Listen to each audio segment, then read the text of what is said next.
Welcome to Suncoast In-Depth Podcast. I'm Brett Watson, and today I have with me my good buddy, really kind of like my kid. I was like, I'm another one of your wayward children. Yeah. Chris LeMaster.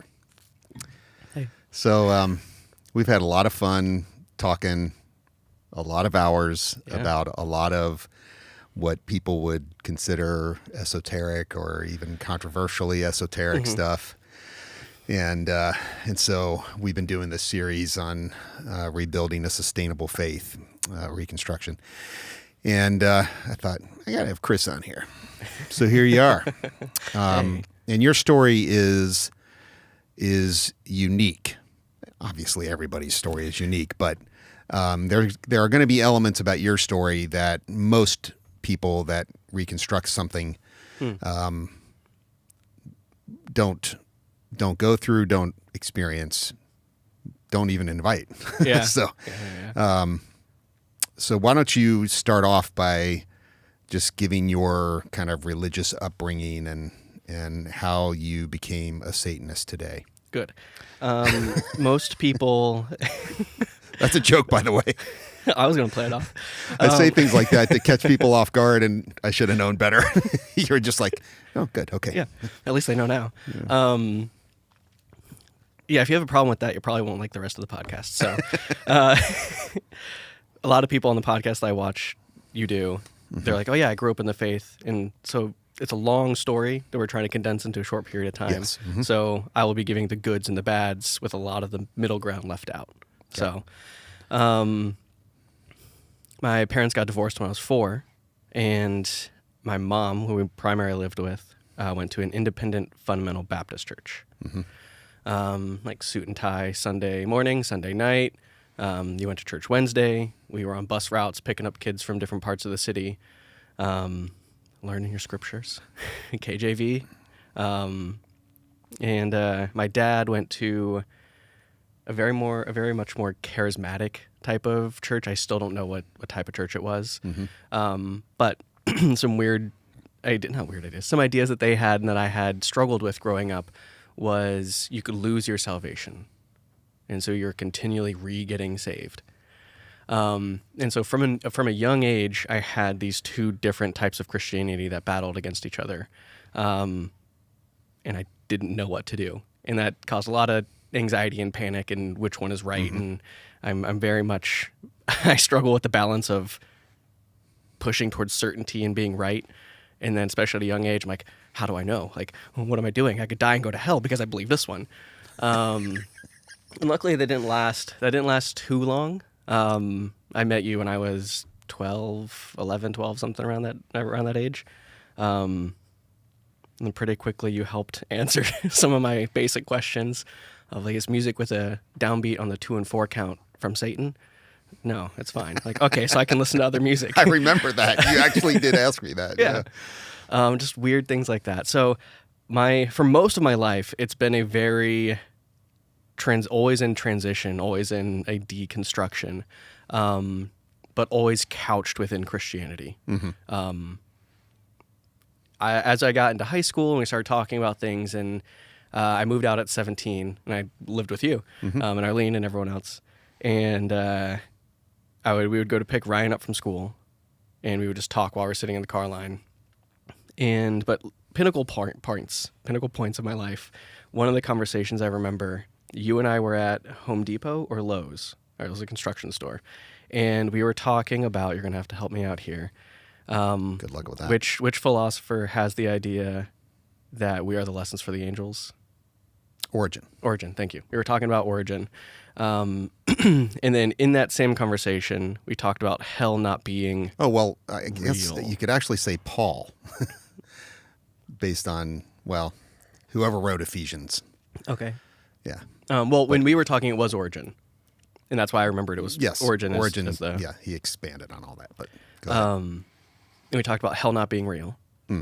And it just being whatever. We talked about metaphors. We talked about it's just a reflection of life and things like that. But then in the same sentence, at the end of the conversation, I asked you, well, then what does that mean for heaven? Does heaven have to be real? And in the same hand, no, it doesn't. And so I was like, okay, well, shit, what do I do now?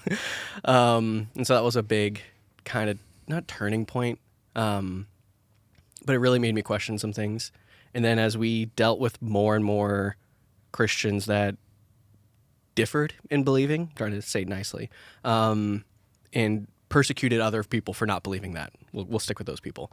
One of the things that I was told from a young age was, but that's really just a subset of Christianity in America. And then the more we experience things, it's like, well, no, it's not just America. It's Christians in other countries do that too. And it's not just a small subset. It's a lot of Christians do this. And a lot of Christians believe these in my opinion, baseless things. And things that are... That's the thing that's ubiquitous across the world. So when I would tell you, just in the way of explanation, when I would tell you that this is a subset of Christianity in America, that's more about the things that are not ubiquitous. So the particulars of fundamentalism are largely American, okay? But what is ubiquitous is Christians around the world believing things simply because they're told to, and there's nothing is based in actually digging in and trying to discover what is reality. Now, to be fair, that's true in most religions across the world. Yeah, absolutely. But as this podcast is framed in Christianity, and America is framed in for the most part, framed in Christianity still by the populace, and my life was in Christianity. That's how I took it. Yeah. And so I struggled with that for a long time, especially so I went out to a master's commission, like a discipleship training program thing for 18 months, and I got told, no, you can't believe that. But why? And they had no good reasoning. And then I got to a place where I was in leadership there, and I couldn't tell these kids what I believed. Kids, they were people just a little younger than I am. But then there were people who struggled. You couldn't tell them what you believed because you were told from your superiors that you cannot talk about this with Correct. This. Yeah, okay. There were people, and so we had like apartments with like 3 or 4 people in them. One of the first years, the first people coming into the group, struggled with homosexuality, and they had prayer groups for him where he had to sit in the middle of a circle and people put hands on him and prayed over him. And I was like, I can't do that. Like, that's not okay with me. And so I'd sit there and I'd talk with him, and we would talk about it. And I had to tell him, like, look, I'm not supposed to say these things to you, but that's not okay what they're doing to you. And you are good. Anyways, so points like that in my life where really broke down Christianity in general. And so I probably would have deconstructed and gone very far into the agnostic atheist route. Because of my background, it's hard for me to be atheist. But the logical part of me is like, well, feelings are just feelings.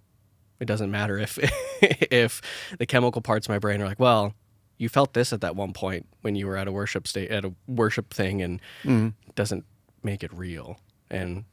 But I'm not atheist. And honestly, I would argue, and we would debate, that I think most people actually are some form of agnostic. Yes, I agree. So, yeah, my deconstruction was that. And then I still worked at a church, but I didn't believe anything. Most of the things that were taught on stage, I can agree on in the loosest definition.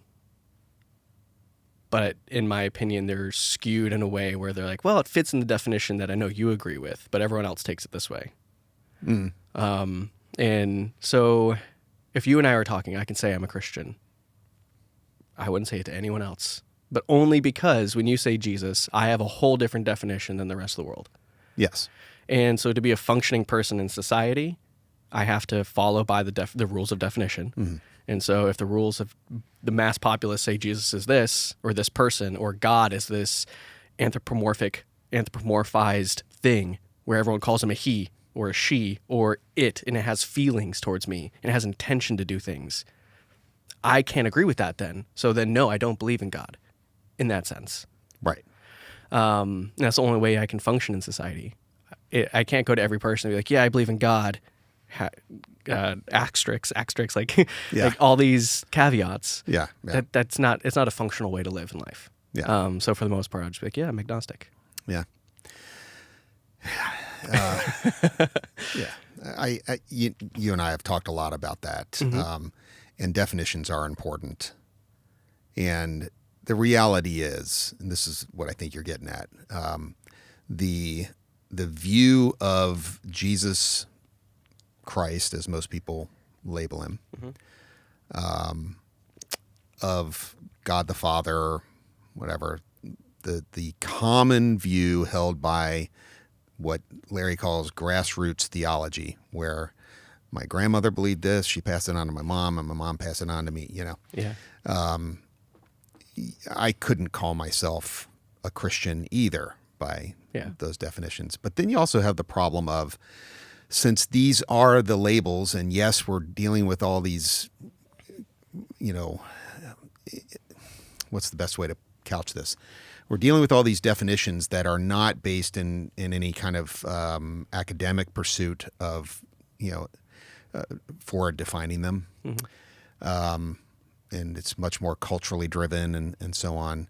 The thing is, when I say to someone who asks me if I'm a Christian, if I say no, I'm agnostic, then they're also going to get the wrong image of me based on all of their erroneous definitions and so on, right? Yeah, that's fair. But which is actually closer? And for me, it would be agnostic. And so my thing for you here is deconstruction. One, I believe is as important as Reconstruction. And society has weighed a lot into deconstruction without Reconstruction. So I see the value in a podcast like this. One of my questions for you outside of the podcast when we were talking about it was, but I haven't reconstructed to Christianity. And is this podcast framed towards Reconstruction back into Christianity? What do you mean? You haven't reconstructed into Christianity as most people define it. That's the definition I'll use. I haven't either. Yeah. Well, okay. So then what's the functional part of using it then? Just because it's what you're comfortable and grow up with? Yeah, some of it's definitely that, right? I didn't grow up with it, but I've been in it for 30 some years. Yeah. Part of it is finding some kind of common ground with people that they're seeking for something within the world of Christendom, because that's what they're used to. Yeah. So it's kind of just boils down to, okay, I know this much Spanish and you know this much Spanish, so maybe we can talk a little bit. You know what I mean? Yeah. That's a good analogy. But for me, I don't have that drive. No, right. I've dealt with the Christian populace en masse for the first 30 years of my life. Yeah. At this point, when I worked at a Starbucks at one point in life, and I talked to them, and they're like, "Oh, you're a Christian." And I explained the different things. They're like, "You're not a Christian." I was like, "I am, but I believe this, this, and this." And they're like, "Then you're not a Christian." I was like, "Okay." Yeah. And if I go and tell someone a Christian, there's so much, at least in American culture, there's so much negativity tied to that. Oh yeah. And it's polarizing. So for me, that's also what makes it non-functional. How do I interact with someone and they're like, "Well, what about religion?" Like, "I'm a Christian," and they're like, "Oh," they shut off. I don't see it as a very effective way to communicate. Yeah. So there's a lot of principles in Christianity, like you've talked about in the podcast, being principally oriented. A lot of principles in Christianity that aren't just in Christianity. For sure. But if we're using Christianity, that I can show people without the Christian title. Getting back to Reconstruction. So would you tell me,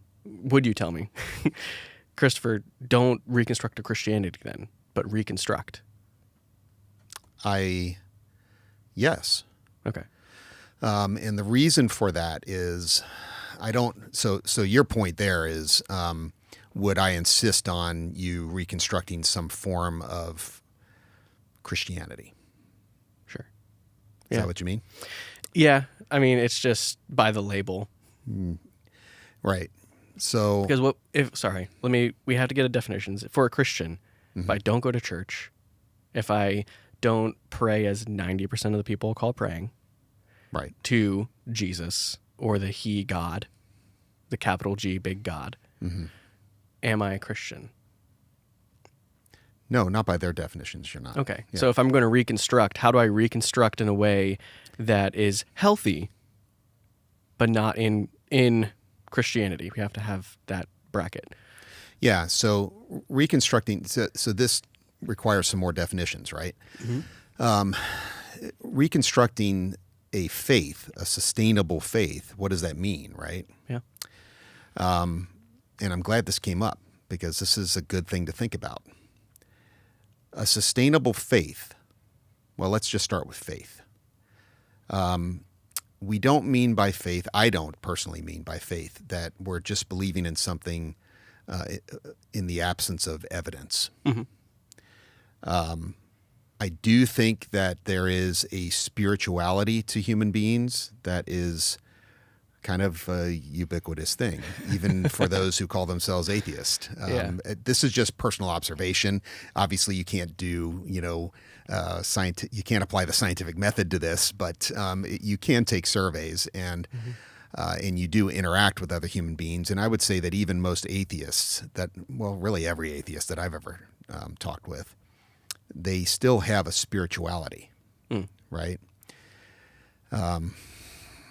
And sometimes that's just an otherness reality that they ascribe to, like a higher form of consciousness, interdimensionality, things like that. And when you get to that level, you can run into so many things that could be this higher power, this other, this thing outside of our current understanding or existence. Sure. But I do think that it's important for people to not resist their spirituality, as we're calling it. A connection with something bigger, an aim that is bigger and idealistic. And those ideals, which Christians personify in Christ, and I think accurately personify it with Christ, for those who know what Jesus was, actually like, given what we have of his life. That doesn't mean that the Buddhist can't look at the Buddha's life as it's in the records that we have of him, in his example, and not have that higher ideal. It doesn't even mean that they couldn't develop that even higher. It's because of this human, what I'm calling spirituality, that we have this strange desire to ascend higher and higher in ideals, right? And when people resist that, as some seem to do, they're shorting themselves. So reconstructing to have something bigger than yourself, an ideal to target, to take aim at, ensures progress, I think, better than trying to push any of those ideals out. Yeah. So reconstruction for someone who has, let's say, been raised in the Christian faith probably is going to, for most, they're going to be most comfortable with rebuilding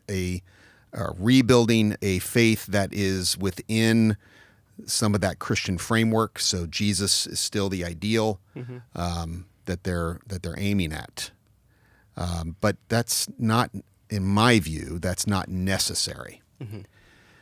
But people shouldn't get rid of all the ideals. Correct. Yeah, and ideals beyond personality cults. I know some would argue that Jesus is a personality cult, but I don't think that's true. Yeah. Because what you have in a personality cult is a particular human being that is in contact with other people now, and with all their faults and everything that people want to ignore because they place them on this pinnacle and so on, and they don't embody the mythological ideals Sure. that humans seem to have. Yeah. And what it means to be a perfect This human. is a debate for another time, but I would like to debate that. Has the Jesus been done that through society? Has it been changed in our view of him, been put on a pedestal in a way that maybe it shouldn't have in some sense? But that's something to do at a different day. I have a question. Have I covered your different part of my Reconstruction yet? Have you covered? You started the podcast. No. Was like you okay. So when I made the comment of I would have gone atheist if not for some things. I touched a few of those, and there are two big things that have kept me spiritualist in that few things actually. Conversations with you and Kevin, and just being able to talk through those things. I mean, when I was 18, 19, and then when I came back from master's, so like 22 to 23, I basically sat in your office when you guys were pastors of the church, and we'd just plan and talk with you guys and sit through just hours of conversation. Mm-hmm. And that's what I did here too, but it was fun. Yeah. And so being surrounded by that and the openness of all these things really cemented in me an idea of being open and curious and being okay with that. So from learning the Hindu religions, learning Islam, learning the Buddhist stuff, finding the perennial traditions and things that go through all of them, there was always something there. And then the other thing, which we talked about before we did the podcast, was something that really changed my view of the ambiguous afterworld, afterlife, other bigger thing, was I did a few psilocybin trips. Mm-hmm. And in those, which is the same through near-death experiences, through a multitude of psilocybin treatment type things, there is a reality there's like a common thread of there being a reality that's greater than this reality. Mm-hmm. I've never felt something more real than in those moments. And I feel like a freaking crazy person like talking about it. But it's something more real that I can't explain, that other people who have experienced, like, yeah, I know. And they can't explain and it they can't explain it very well. But it's I've watched also a lot of videos on people that have used psychedelics for spiritual reasons and psychological reasons. Yeah. And they all say the same thing. I've never been a party drug type of person. Mm-hmm. And so in doing those things, it was with that intention. Yes. Yeah. But it's so outside of the logical, reasonable type of person that I am, but not really. Because okay, I like that. If most people aren't going to understand that, so do the because. Yeah. If you cut off logic and reason, at a stance, then yes, any type of feeling, emotion, experience, if it doesn't fit within something scientifically explained or factual, but doesn't make it any less real. Yes. Am I making sense with that? To me, you are. Okay. Yeah. And if you're not, find Brett in the hall. He'll love to talk about it. Yes. But those things things that cemented in me, I am good. There is something for me here. I wasn't suicidal in that sense, but it struggling for purpose, finding meaning, which I was never nihilistic in that sense, which is one of the big fears of deconstruction. You're going to end up in nihilism, which I disagree with partially, but I find nihilism in any. You could be a Christian and then become a nihilist. Doesn't matter if you deconstruct or not. Well, yeah, you kind of did if you're a nihilist, unless I'm missing something. But I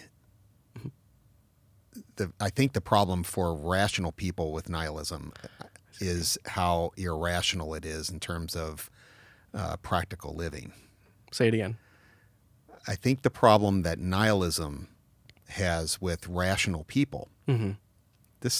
People are going to disagree with me on this, but But Okay. it becomes irrational Yeah. to maintain a nihilistic view of Yeah. reality. I think I talked with Chase. Just from a practical standpoint. I think I talked to Chase about this last night. It's with for nihilism, if nothing matters. Yeah. Okay, well, I can't argue that nothing matters. That's a really hard point to argue because what do you mean by mattering? Yeah, that's true. And so if I die in it, and that's the end of it. Yeah. Okay, well, Yeah. I still had. I'm gonna try lowball it. Say I die tomorrow. I had 33 years. Yeah. And I affected how many people? Yeah. No, but they're gonna die too. Yeah, but still they affect how many people. So all of the world is the 6 degrees of separation, something small like that. So we're all affecting more than we actually realize. But they're like, well, when the universe dies in a heat death and blah blah, it's all meaningless. Like, I don't think that's meaningful. I'm not looking to change the cosmos for 1 billion years. And if I don't do that bar that you're setting for yourself, to then that means you have meaning, is ridiculous in my mind. It's illogical. And if there is no afterlife, I'm still having meaning. I'm still doing meaningful things. And this is one of the things I felt in my trip. Also had an overwhelming sense that there is something else. I don't know what it is. I don't, but I feel something. And not in a sense of where I feel happy like when it's your birthday, or I feel surprised when someone walks in the room. This feeling, it is fundamentally changed. Like, I grew up in the Christian world. I know emotional manipulation. I know when you're in a worship session and all the chemicals are released in your brain and you're happy and you're dancing, like, it's a different feeling. And it purely could be still just chemicals in your brain making me feel this way. But it doesn't change the fact I felt it and I feel it. And I still feel it after how long? And the radical life views that I've had from it. I remember when we would have like worship sessions or go on missions trips or like retreats and summer things. Like, oh, don't make this a flash fire feeling, or a flash fire, like where you're a fire in a pan where you burn brightly and then go out. We want this to be something that builds and lasts, like this fire within you. And that's a big Christian theme. Those trips were something that changed me more than those ever did. It did. And they were by myself, on my own, type of thing. Yeah. Yeah. And whether or not those were fabricated within your brain because of the chemical that was introduced doesn't change the fact that they were real experiences. In which would, cannot counter argue it, but if I say that, I'm also saying if you're in a worship session and you're happy and you're feeling the presence of God, that's a real that's real for experience you. Do I have that feeling anymore? No. I mean, I worked at a church for how long, and I didn't go to any worship sessions anymore. I didn't attend any of the sermons, even while I worked there. What's interesting to me is whether it's through a near-death experience, the use of psychedelics, or really deep hypnosis. Meditation, yes. The very similar effects are achieved, right? And what distinguishes those experiences, that whole group, right, in all their parallels, is the long-term positive effects that it has on worldview and how you live within that worldview, right? Versus the emotional experiences that we have due to whatever the things that you listed were, worship session or, where we have music and maybe even a motivational talk, sermon or something. Those are still real experiences, but they don't, at least historically, we can look and say they haven't produced the kind of profound, long-lasting changes, positive changes, I would say, that these other methods seem to do. And I was done. There's a I was higher done trying to be success negative. I was done trying to be negative on some of the Christian aspects, and I didn't. But yeah, that point is valid. Yeah. Which is why worship itself, and that is not just one thing; it's a whole package. You should be doing a contemplative thing in your life. Yeah. But So when I ask you, I'll ask you two things. Do you think I've reconstructed? I think that you are, yes, and it's an I should ongoing. continually reconstruct. Yeah. But I'm still making the effort to go that way. Yes. And the only reason I'm asking that, not for myself, I feel like I have, is that this is an example of I'm not reconstructed back to what 99% of the world would say was Christian. Yeah. I'm just going to give a percentage, Yeah. pull it out of the air. It's here. But I've reconstructed. Yeah. So you had a second question? Oh, and if I were to come to you and say, should I reconstruct a Christianity in the sense of going to church, praying to Jesus of some kind, not the one that you and I would talk about, but to the Jesus that 70% of the world would talk about. I love pulling out random numbers. It's fun. Anyways, I just want you to verify that's not the only healthy way of reconstruction. Correct? Well, yeah, I would even take it a step further and say that reconstructing to the Jesus that most people understand through a grassroots kind of theology would not be a healthy thing to reconstruct to. Okay. Nor is it representative of the Jesus in my opinion, the Jesus of the gospel accounts. I just don't think they're accurate. Yeah. So I wouldn't even promote a reconstruction to that Jesus. If somebody has a Christian background and they kind of need that foundation, I would encourage reconstructing towards a better understanding of the historical Jesus based on the information that we have, and a better understanding of the Jesus as he's actually portrayed in the Gospels. How do you reconstruct in that method? So if I was to reconstruct inside that, into that, what are things I can do? How do I do that? Who do I talk to? Right. So that's great. Thank you for asking that. We have resources today like we've never had, right? So I can tap into those resources as I strive to understand the historical Jesus. That's not just in the Gospels. That's a lot of extra biblical work that has been done to try to ascertain, try to find answers to that question. What was Jesus of Nazareth actually like? Yeah. Would a healthier way, though, be defining what those principles are before you then tie it into the Christianity or the Bible?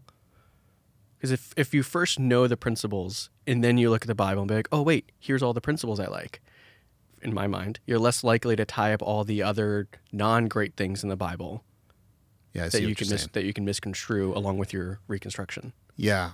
I think for most people, if I understand you right, I think for most people, the principles of being a good human are kind of innate for most people. Yeah, but then why have they been so skewed within religion? Because what's also innate is the contrasting. The selfishness. Right? Which I would say is by design, by divine design. Well, everything is cyclical, and so even in and of ourselves, we are cyclical. Yeah, sure. So I see that as a very brilliant kind of setup. I call it the divine conspiracy, right? Yeah. So if you are striving to transcend that dualism in yourself, where you are constantly experiencing the conflicts between let's call it your light side and your dark side. Let's just call it that. And you're seeking to transcend that. I think that contemplation is just beyond valuable for that. Because through contemplation, you can contemplate yourself. You can contemplate what Carl Jung calls your shadow self. You can contemplate your light self, let's say, and you can begin to integrate the strengths from both, right? And that's kind of what I mean by transcending the dualism. Let me ask more of a specific question. I had phrased it, how would I go about reconstruction in a healthy manner? And what materials, who do I ask, who do I talk to? Yes. Part of that is because there is so much out there. Yes. I can find so many bad, I can find so many poor ways to reconstruct as well. Yeah. There's where do I find good starting points? How do I find someone less biased? How do I find someone to give good counter arguments to the things I disagree with? Because I think that's important. Yes, I agree. Still looking into the things that you don't agree with. Yeah. And of course, all of this takes tremendous effort. Most people are not willing to put in this kind of effort. But I feel if you're going to reconstruct, why not? And if you're, I agree. If you're reconstructing and not doing that, is it really reconstruction? I guess a step up is a step up, but a step up is a step up. That's right. Fine. So, all right. So let me try to answer this. Look for resources. If you're going to look to others, okay, which of course you would, look for people that are experts in their field. Okay. So there not my grandma who's lived this way because she grew up in the 1940s. Absolutely not. Okay. Right. You look for the experts in their field, people that have devoted their lives to being intellectually honest about their given area of study. What if I'm not an intellectual? Well, then it's even more important that you rely on those who are. Okay. Even if I don't fully understand why they're saying what they're saying? Yes, because you will understand some. Okay. Again, most people are not going to be willing to put in this kind of effort, but I think it's important. If you are willing to put in the effort, I think that you'll reap rewards for approaching it this way. Yeah. So ask the experts. Ignore the demonization, the baseless demonization that goes on, usually by those who don't want to be intellectually honest about those who are intellectually honest. Okay. Yeah. And I think that's a good label to put on it. Intellectually honest. Do you want to be an honest person? Do you want to be honest to yourself? Do you want to be honest about reality and your observations of it? But in that, you also have to, I think it's important to recognize everyone is biased.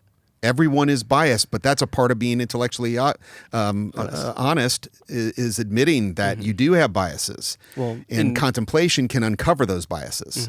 Okay. And so, even Kevin gets angry with me when I say things like, well, this is just my opinion based on where I'm at right now. He hates that. He says, you know way more than anybody in that room, so why do you keep saying that? Because I'm intellectually honest. I'm striving to be an intellectually honest person. Yeah. And I know what's gone into it, and I don't want to drop that. I'm afraid to drop that and act like I have the answers now. I know. But as a leader, sometimes you have to. Maybe. We've talked about that before, and I've given you a hard time on being indecisive. And I came to you and apologized. It's not that you're indecisive. You are, but that's not what that part is. that part is you allowing for the things you don't know. Yes. And I appreciate that. Yeah. Thank you. Something I was trying to get at when I was asking resources is you have resources yourself. Yeah. You have classes to take, things you can come experience. Do you have any recommendations of... Sunday afternoons at noon. Okay. Sunday afternoon. At Suncoast Community Church. There you go. In the green room, where the cool kids hang out. Blue's my favorite color, but whatever. But do you have other places to watch? Do you have other YouTube channels? Do you have people books to read that are outside of this? No, I knew that you were really looking for that. I do. But I just wanted to lay the foundation first of intellectual honesty, okay? Because the reality is that no matter what you are reading or listening to, you are also dealing with their biases, right? So just keep in the back of your mind always burning the flame of intellectual honesty, okay? This guy said this. Okay, what did the guy base it on? Yeah. Did he base it on archaeological evidence? Did he base it on whatever? Sound psychological research, so on and so forth. Yeah. Okay. I can recommend some guys, but I just want to make sure that people understand that I'm not saying that they're the end all be all. Yeah, I don't think anyone is. No one is. Yeah. Exactly. But people that I appreciate in my own journey would definitely include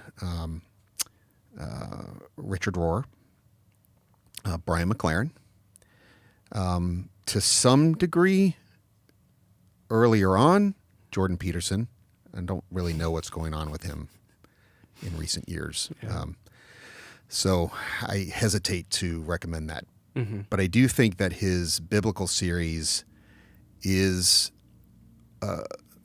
can have value for its psychological analysis of Mm-hmm. the sacred myths within the Bible. Okay. As far as practice, so there's some authors, okay? Yeah. And there are many others. Pete Enns has a great podcast, The Bible for Normal People. Okay. They talk about a lot of controversial things. Mm-hmm. They're not afraid of them. His partner, Jared, is very deconstructed and still kind of still has kind of the more negative view of his Christian background, maybe still dealing with some of the pain. I don't know. Mm-hmm. I don't know him personally, but where Pete Enns is more like, all right, man, let it go, you know? And let's just be intellectually honest. So I really value those guys too. And I've only just started listening to them, but I've found them very good. And they have some really good scholars on their show. Okay. Really big name scholars. Dominic Crossan was one who's a New Testament expert, and also he's an expert in Gnostic writings as well. So really interesting. Because Anyway, I believe in being well-rounded. Yes. And that's part of what my search in deconstruction was, in looking at other religions. Do you have surface-level things for the perennial philosophies or the other world religions that you can look at that still give you some of those principles? Yeah.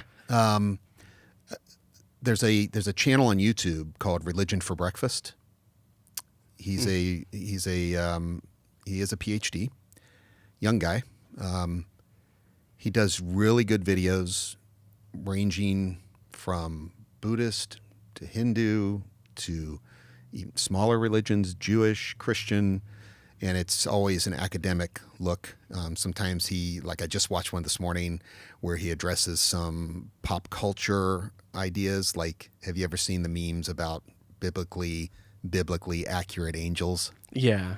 Yep. With and Earths. the wheels and, with the eyes and Yeah. stuff.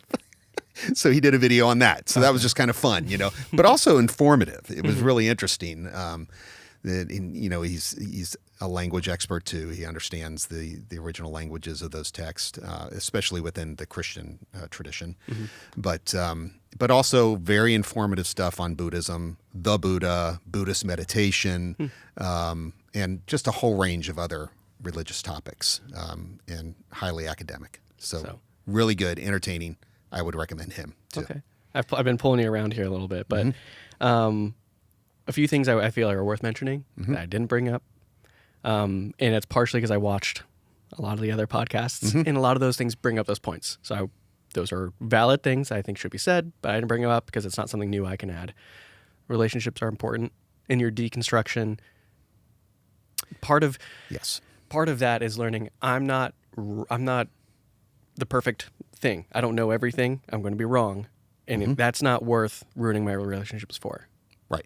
Because one of my big questions is like, why should I go back to church?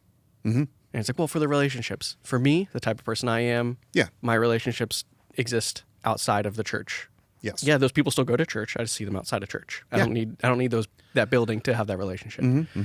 But if I canceled them, if I stopped talking to them, if I cut them out of my life, that's just an unhealthy. I mean, going through therapy in my life, you learn healthy boundaries versus unhealthy boundaries. Yes.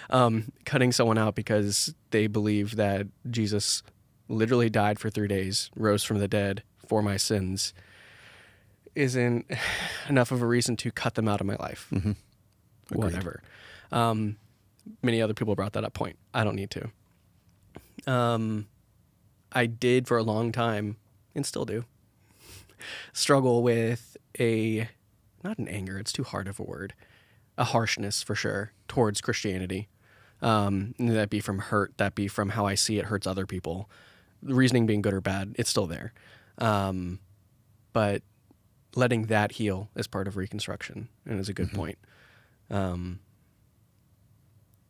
were probably others that I'm forgetting right now from the videos I watch of other people talking about it. But yeah. Yeah, and that last point that you made is important just for yourself, right? I mean, it's not good living with. Not to mention the others. It will be good for the others around you too.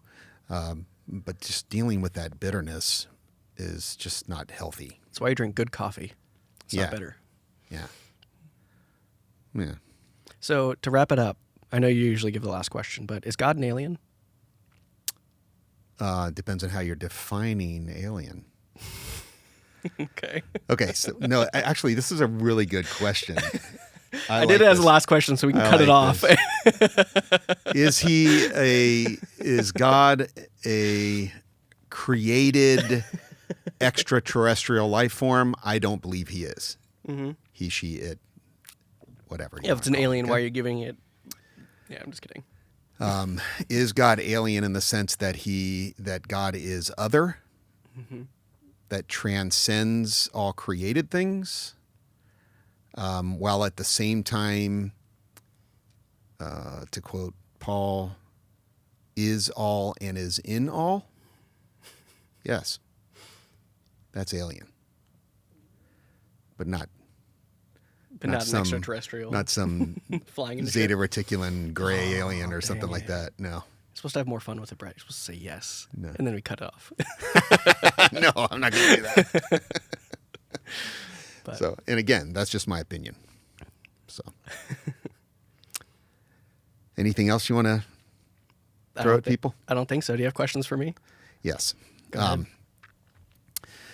So would you say, you said earlier that when I'm with you, meaning myself, I can call myself a Christian. Mm-hmm. So for others, explain what you mean by that. Because you and I have done the hours and hours and hours of couching, of the caveats, of the asterisks, of this is what I mean. Okay. I don't know. Can you summarize what we came up with in your mind? Not succinctly enough to do here. Really? Yeah. That's a bummer. I mean, you and I have done hours of this. When I say God, or what word were you looking at again? Christian, sorry. Christian. Yeah. I would, trying to summarize it, based on the principles of loving people,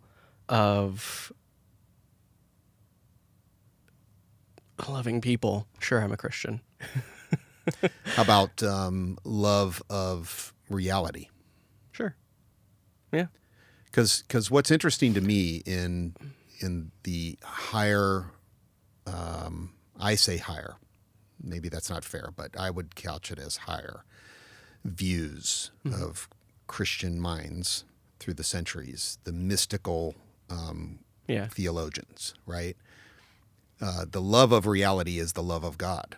And I just struggle with that being the reason why I say I can be a Christian, because I don't see that as a Christian solely. It isn't an exclusive thing. It isn't. And I am no longer of that mindset. Okay. So why would I say, I'm a Christian because of this? Well, I could be a Buddhist if that's the case. Well, then I'm not either. It's because, No, and that is kind of ubiquitous throughout religions, especially when you get up into the mystical levels, right? Yeah. They all see God is all and is in all. Mm-hmm. They do. Even Buddhist, even Theravedian Buddhist. I know some of them would argue with that, but they don't understand what I mean. So, but see, this is just the tangled net that we get into. Yeah, man. Which is why I can't tell people I'm Christian. This is complex. It really is. That's why I appreciate this talk, because you are nerdy enough to enjoy these kinds of conversations. You know. And I don't get to have these conversations with too many people. I'm fortunate to have as many as I do, though. Yeah, I do have. I guess I've kind of built my friendships around, my close friendships around this kind of stuff. I love talking about it, and as I'm getting older, I'm becoming less fixated on the joy that I get out of these conversations.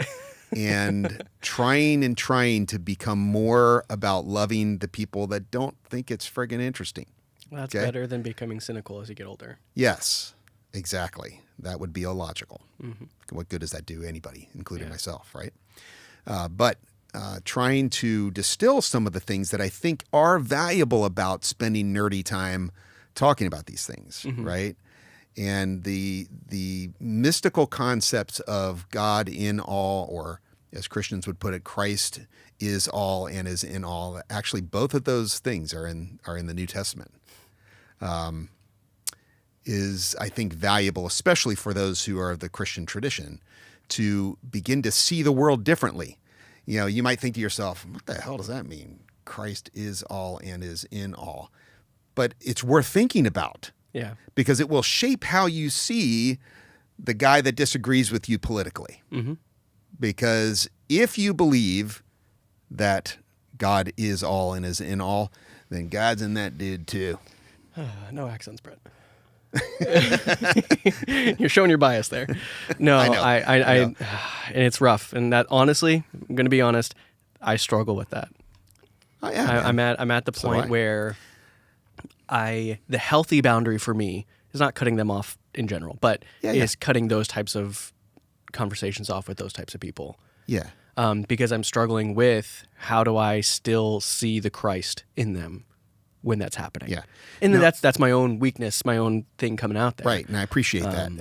And I get it too. And you do have to draw boundaries. And we're all different, right? Yeah. But the people that I'm talking about, just to clarify, I want to help those people that want to be more of that ideal self that they've been aiming at. For Christians, that would be the Christ-like version of them. Yeah. Okay. And I think that when you embrace those mystical sections of the New Testament, like Christ is all and is in all, it can help you to approach people in your lives with a view of them that is a higher value. Okay? Yeah. And so that's what I mean. I'm not talking about the guy that's just going to argue with me. I'm not. I don't want to just sit here and debate with you when I know that process isn't going to bring you anywhere or me anywhere. Yeah.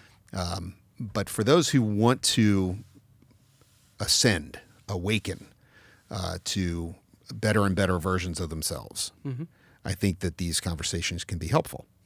So, I think so. I agree. What do you think, Caleb? You don't have a mic, so you get no. Oh, he doesn't have a mic. I agree. So, but I love you, and I appreciate your willingness to talk about this stuff. No, thanks for having me on. Yeah. It's fun. So we'll do it again.